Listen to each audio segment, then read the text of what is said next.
Naalala ko, si Papa kasi is the first person na nag-introduce sa akin ng magic. Yung father ko, sobrang na-involve sa mystery arts. Sa totoong magic. Nanguhula siya, nagtatawas, nagtataro card reading, palmistry, ganyan.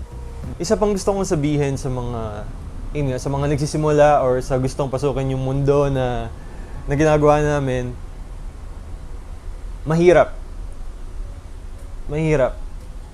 Pero kailangan mong mag-search kung paano gawin at kung paano aralin. Ganyan.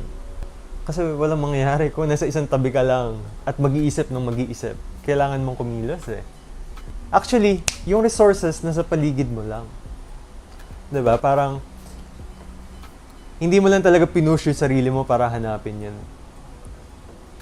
For me, there's no such thing as failure. Magiging failure lang kapag huminto ka dun sa bagay na ginagawa mo. Kasi for me, wala siyang measurement. Ikaw lang yung nagbibigay ng rules sa sarili mo. Na dapat, by the end of this year, dapat magawa ko na to. Kapag hindi ko magawa, mag-fail ako. Walang rules. So tuloy-tuloy lang. Gawin mo kung ano yung gusto mo gawin na nag-enjoy ka. Or yung gusto mo talaga, yung tipong tuwing may isip mo yung bagay na yon, alam mong natatakot ka and na-excite ka at the same time. 'Di ba? Nandun yung thrill nung buhay eh.